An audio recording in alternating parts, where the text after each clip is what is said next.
টাকা জমানোর সহজ উপায়, এই বিষয়টা নিয়ে ইদানিং এত ভিডিও বের হচ্ছে, কি আর বলবো। তাও আমি তো সবসময় ব্যবসায়িক আইডিয়া দিয়ে থাকি, তো ভাবলাম আজকে আপনাদের সাথে এই বিষয়টা নিয়েও একটু কথা বলি যে ব্যবসা না করেও, নিজে কোনো কাজ না করেও কিভাবে স্বামীর টাকা থেকেও কিছু টাকা জমানো যেতে পারে। হ্যালো এভরিওয়ান, আসসালামু আলাইকুম। সবাই কেমন আছেন? আশা করি আল্লাহ তাআলার অশেষ রহমতে সবাই ভালো আছেন। আলহামদুলিল্লাহ, আমরাও ভালো আছি। স্কিপ না করে পুরো ভিডিওটি দেখার অনুরোধ রইল।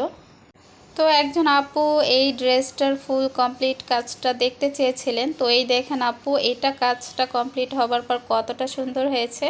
আর হ্যাঁ, নিচের কাজে আমি নিজে কোনো নিচে কোনো কাজ দেইনি, শুধু বুকেই একটুখানি কাজ দিয়েছি।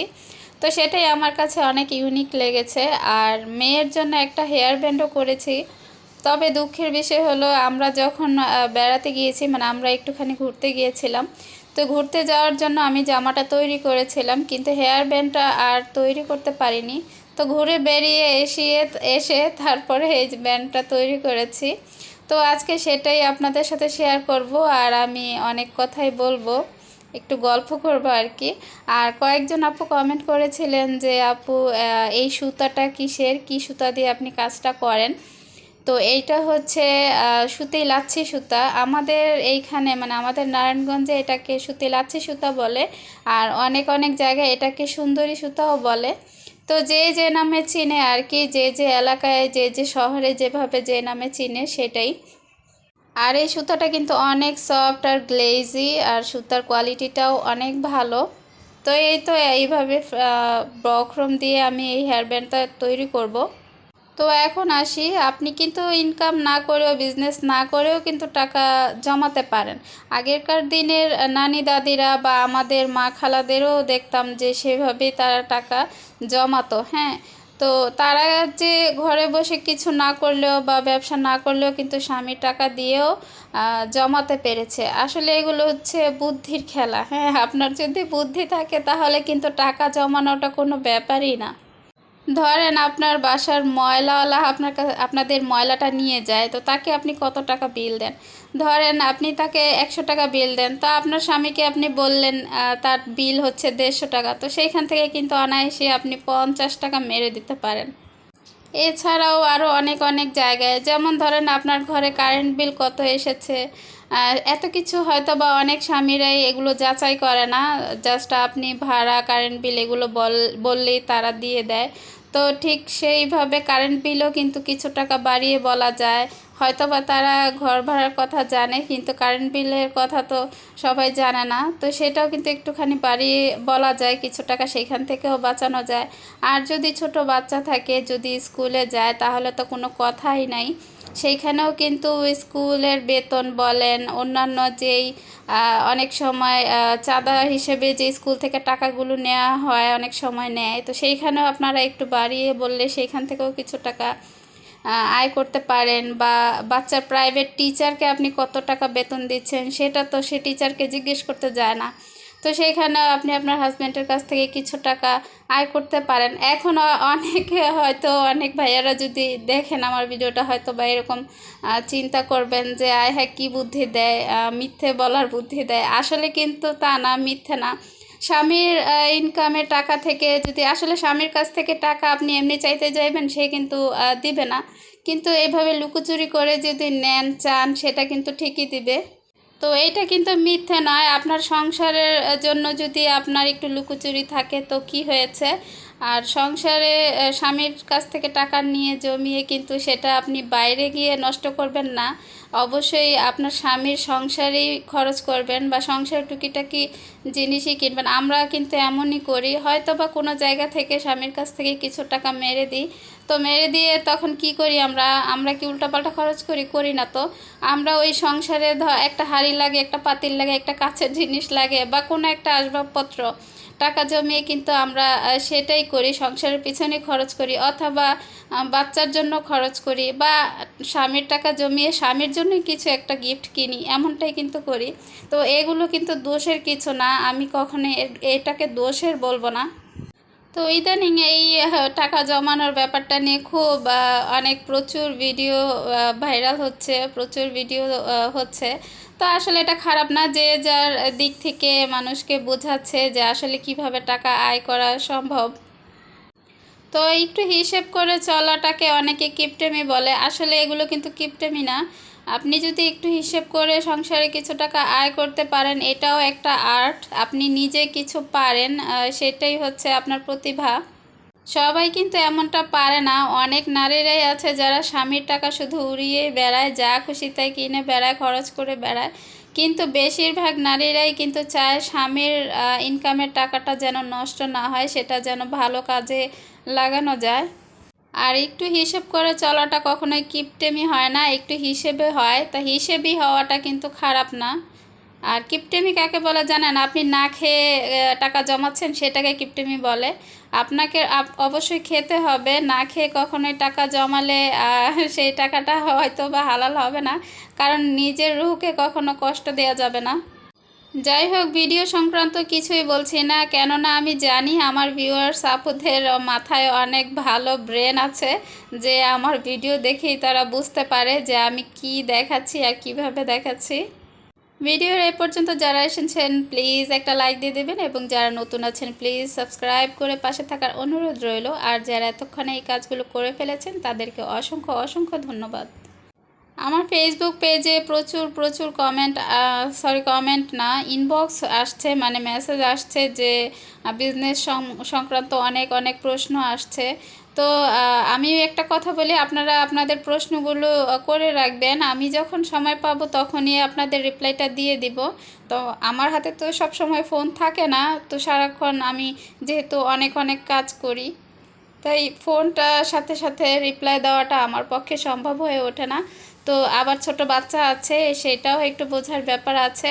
তো আমার হাতে যখন সময় হবে, যখনই আমি ফোনটা হাতে নিই তখনই কিন্তু আমি রিপ্লাইটা দিয়ে দিই, আবার সাথে সাথে ফোনটা রেখে দিই। তাই আপনারা কেউ রাগ করবেন না। অবশ্যই আপনাদের কোনো প্রশ্ন থাকলে আপনারা আমাকে জানাবেন, আমি ইনশাল্লাহ রিপ্লাইগুলো দিয়ে দেওয়ার চেষ্টা করব।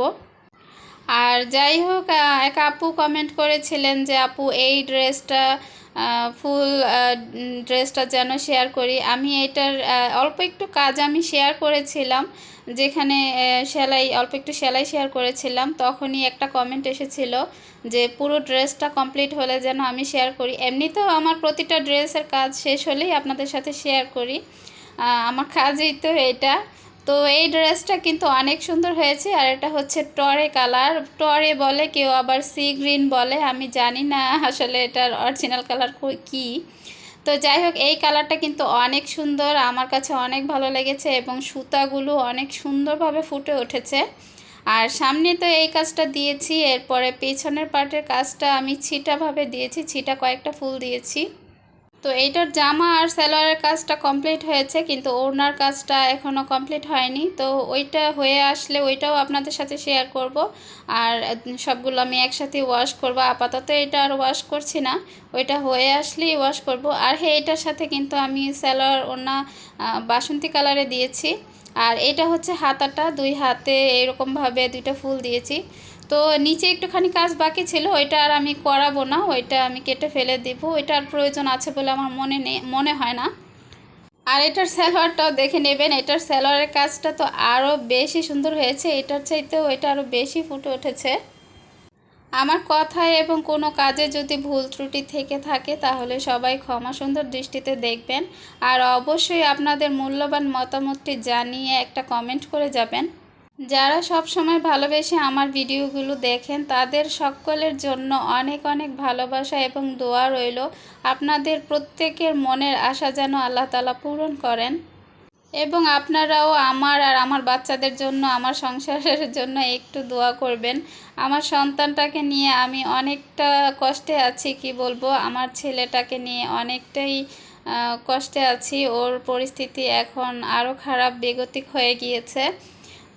তো এই বিষয়ে অন্য এক সময় শেয়ার করব। তো যাই হোক, আজকে দেখেন ওই যে মেয়েকে নিয়ে একটুখানি ঘুরতে গিয়েছিলাম। আজকে আমার হাজব্যান্ড আমাকে অনেকগুলো সারপ্রাইজ দিয়েছে, আর এগুলো আপনাদের সাথে একটুখানি শেয়ার করব। যেহেতু আপনারাও আমার একটা পরিবারের অংশ, তাই আপনাদের সাথে না শেয়ার করলে হয়তো আমারও ভালো লাগবে না। আপনারা তো সবসময় আমার কাজের ভিডিওই বেশি পছন্দ করেন আমি জানি, তারপরেও মাঝে মাঝে আমার পরিবারের কিছু কিছু অংশ আপনাদের সাথে শেয়ার করা হয়। তো দেখেছেন তো আমার মেয়ে চলন্ত সিঁড়িতে লাফিয়ে লাফিয়ে মানে উঠে যেতে চায়, দৌড় দেয়।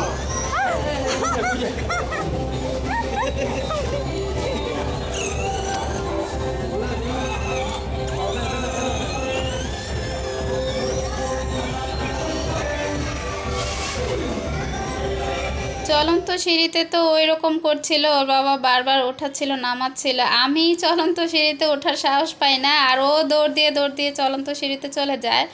এরপরে তো পুতুলের দোকান দেখে পুতুল নেওয়ার জন্য খুবই মানে উকিঝুঁকি মারছিল। অতটা মর্জি করেনি, শুধু একটু দুষ্টুমি করছিল এই আর কি। এরপরেই আমরা চলে গেলাম বাবুল্যান্ডে। আর বাবুল্যান্ডের কথা তো অনেক দিন ধরে শুনছি, কিন্তু যাওয়া হয়নি, সময় হয়ে ওঠেনি, আর মেয়ে তো অনেক ছোট ছিল। তো বুঝেনি তো আমার পরিস্থিতি, আমি তো বাসা থেকে সহজে বের হতে পারি না। তো অনেক কষ্ট করে মানুষ ম্যানেজ করে বাসায় রেখে তারপরে আমরা এসেছি। তো সাথে আমার দেবর এবং দেবরের মেয়েও এসেছে। ওরা ওদের বাসা থেকে এসেছে আর আমরা আমাদের বাসা থেকে গিয়েছি, তো ওইখানে গিয়ে একসাথে হয়েছি। আর আমার দেবরের আসার কারণ হচ্ছে যেহেতু আমি ফোন কিনবো, তো আমার ফোনের কোয়ালিটিটা আসলে কেমন হওয়া উচিত সেটার জন্যই ওকে আনা, আর ও যেটা সাজেস্ট করবে আমরা সেটাই কিনবো। তো আমার মেয়েটা বাবুল্যান্ডে গিয়ে এত এত খুশি হয়েছে কি বলবো, মানে ও অনেক খুশি হয়েছে। তো ওর এই খুশিটা ওর বাবা এতটা ফিল করেছে, তো সে বলছিল আমি আমার মেয়েকে নিয়ে আবার আসবো আবার আসবো। ও যেহেতু অনেক খুশি হয়েছে আর খুব এনজয় করেছে খুব। আর এদের প্রতিটা স্থান এত সফট, প্রতিটা জায়গা মানে ফ্লোর বলেন ওয়াল বলেন সব কিছু সফট। বাচ্চারা পড়ে গেলেও মানে ওদের ব্যথা পাওয়ার কোনো অপশন নেই। আর দেখেন আমার মেয়েটা কত খুশি, এইখানে এসে খুব লাফালাফি করছিল আর এখান থেকে বেরই হতে চাচ্ছিল না। তো শেষ পর্যায়ে আমরা অনেক জোর করেই এখান থেকে বের করেছি।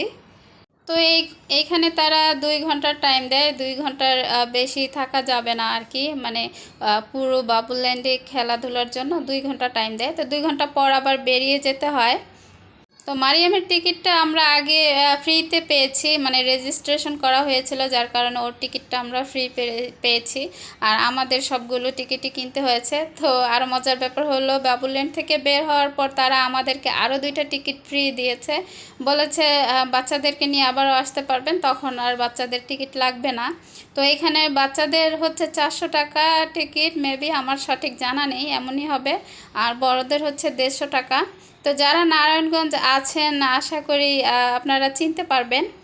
আর ওই যে দেখেন পাইপের ভিতর দিয়ে মারিয়ামকে নিয়ে ওই আপুটা বের হচ্ছে, আর এরা হচ্ছে এখানকার স্টাফ। তো বাচ্চাদের খুব ভালো সময় দেয় ওনারা আর খেয়াল রাখে। তো এরপর তো খুব ঘোরাঘুরি হলো, অনেক মজা হলো এবং আনন্দও হলো। তো অনেক দিন পর বাসা থেকে বেরিয়েছি, একটু ঘুরেছি, এই বিষয়গুলো আসলে অনেক ভালো লেগেছে।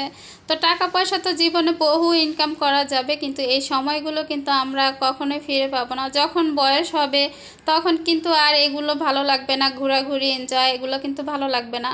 তো এই সময়টাই মানুষের আসলে ঘুরে ফিরে মনটাকে ফ্রেশ করা উচিত, ব্রেনটাকে ফ্রেশ করা উচিত।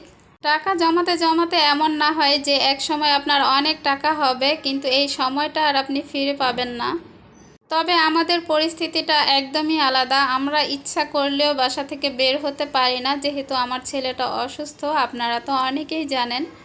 এবারও আলিফের বাবা ঘুরে বেরিয়ে বাসায় গিয়ে বলছে আমি আর বাসা থেকে বের হব না, আমার ছেলেকে আর কারো কাছে রেখে যাব না। মানে এই বিষয়টা খুবই টেনশনের।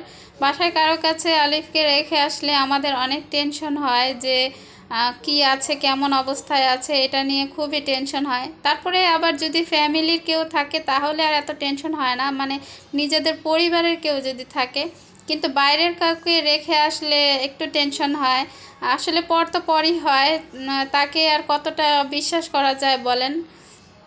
তাছাড়া কার মনে কি চলে সেটাও বোঝা মুশকিল। তো আমাদের আসলে কোনো উপায় ছিল না, যে বাধ্য হয়ে কাউকে রেখে এসেছি। যদিও আসতাম না, বিশেষ করে আমার মোবাইলটা কেনা অনেক দরকার ছিল, আর সেজন্যই আসা। তো অনেক দিন ধরে আলিফের বাবার সাথে কান্নাকাটি করছিলাম, বলছিলাম যে আমার একটা ফোন লাগবে, আমার এই ফোনটা দিয়ে কিছুই হচ্ছে না, মোবাইল মানে খুবই প্রবলেম হচ্ছে, আমার একটা ফোনের অনেক দরকার। তো অবশেষে তিনি নিজের ইচ্ছায় বলল যে ঠিক আছে চলো, তোমার যখন এটা কাজের প্রয়োজন, যেহেতু তুমি কাজ করো, তাহলে অবশ্যই তোমার একটা ভালো ফোনের প্রয়োজন। তো আমি চাইছিলাম আরেকটু কমের মধ্যে নিতে, কিন্তু আমার হাজব্যান্ড বলল যে না, তুমি যেহেতু কাজ করো সেহেতু তোমার একটা ভালো ফোনের অনেক প্রয়োজন, তো তুমি সেইটাই নেবে। তো প্রথম যে ফোনটা দেখেছি সেটা আমার অনেক পছন্দ হয়েছিল, মানে ওইটার মানে দেখতে অনেক ভালো লাগছিল, কিন্তু আমার দেবর বলল যে না, ওইটা আপনার জন্য পারফেক্ট হবে না, আপনার অন্য একটা ফোন নিতে হবে। তো এরপরে আমরা এই শোরুমে চলে আসলাম। মজার ব্যাপার হলো এইখানে আসার পর দেখি এখানকার যে ম্যানেজার হবে আর কি, সে আবার আমার দেবরের বন্ধু। তো তার মানে পরিচয়। তো এরপরে আবার দেখলাম আমার হাজব্যান্ডের বন্ধুও সেইখানে। তো এক পর্যায়ে তারা সবাই মিলে জোর করে আমার হাজব্যান্ড দেবর ওদেরকে নিয়ে তারপরে এই ব্র্যান্ডের সামনে এসে ছবি তুলছিল, তা আমি একটুখানি ভিডিও শ্যুট করে নিলাম। আর তাদের পিছনে যে ব্র্যান্ডটা দেখলেন, আমি কিন্তু ওই ব্র্যান্ড মানে ওই মডেলের সেটটাই নিয়েছি, আর এই সেটটা একদম আপডেট এসেছে, একদম নতুন। তো আজকে ভিডিওটা অনেক বেশি বড় হয়ে গেছে, হয়তো বা আপনাদের কাছে একটুখানি কষ্ট হতে পারে ভিডিওটা দেখতে। আসলে অনেকগুলো পার্ট ছিল, যার কারণে সবগুলো একসাথে জোড়াতে গিয়ে ভিডিওটা এত বড় হয়ে গিয়েছে। আর এই তো এই সেটটার মধ্যে এত বড় একটা বক্স দিয়েছে, কি বলবো। আর এইটার সাথে যে হেডফোনটা দিয়েছে, এইটার ওয়েটটা এত বেশি ছিল, মানে অনেক ওজন ছিল। আমি ভাবছিলাম এটা এত ভারী কেন। আর এর সাথে পুরো বক্সটাই মানে দারুণ। ভিভোর সাথে কিন্তু কখনোই হেডফোন দেওয়া হয় না, কিন্তু এই সেটটার সাথে তারা হেডফোন দিয়েছে। মেবি এটা ব্লুটুথ সিস্টেমের। আর এটার মধ্যে দুইটা কালার ছিল, একটা সিলভার কালার আর হচ্ছে এই কালারটা। তো আমার কাছে এটাই ভালো লেগেছে, আর এটাই নিয়ে নিলাম। তো যাই হোক, আজকের মতো ভিডিওটি এখানেই শেষ করছি। সবাই সুস্থ থাকবেন, ভালো থাকবেন। আল্লাহ হাফেজ, আসসালামু আলাইকুম।